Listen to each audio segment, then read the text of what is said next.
How to identify? That is the question. Some introduced from foreign lands, and some natives. Is identification difficult? Not so, in fact, especially if one follows a few basic steps in the art of practical, everyday identification. So is the Cook's pine.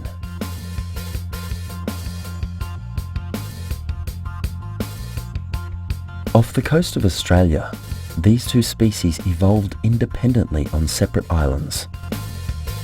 The differences are superficial and therefore quite easy to identify.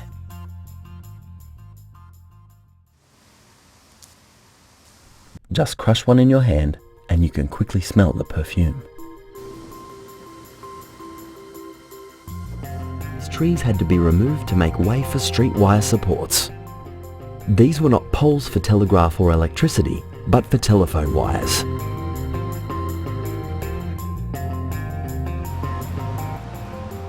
The climate was hotter than it is today.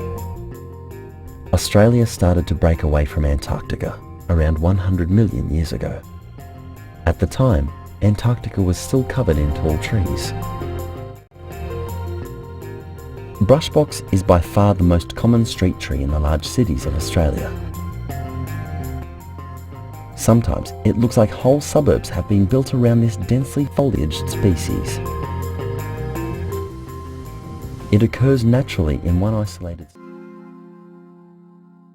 This incorporated over 100 species, including the famous white-barked ghost gum and the spotted gum. A common street tree and probably one of the best-known gum trees. Its Latin name being Corymbia maculata. Inner city areas. These are English elms. They are the defining tree of Melbourne, a link to its settler past. Elms have been planted here since Melbourne became a city. When naming plants, for example, Banksia integrifolia, the scientific name is traditionally written in italics. The genus starts with a capital letter and the second name, the species, with the lowercase letter. This is called the binomial naming system. It was devised by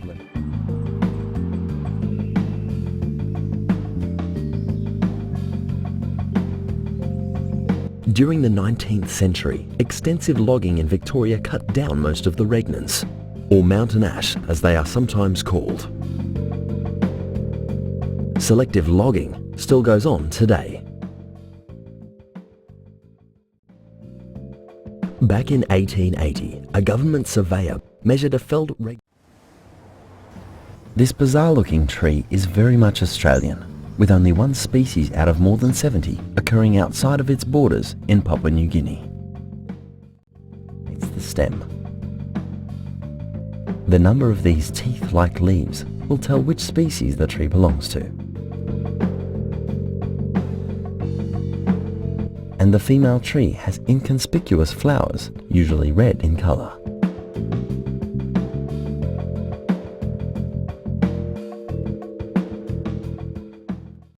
Mount Dreadful, Mount Despair. The savage winds shout among the rock clefts. He continues. Some see no beauty in our trees without shade, our flowers with... Just about every large city has them. In London, from where the hybrid got its name, sometimes it seems to be the only tree for miles.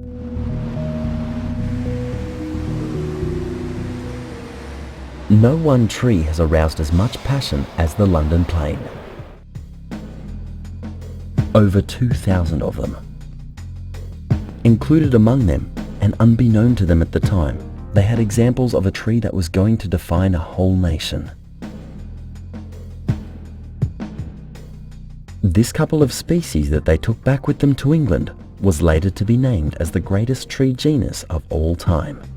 It was the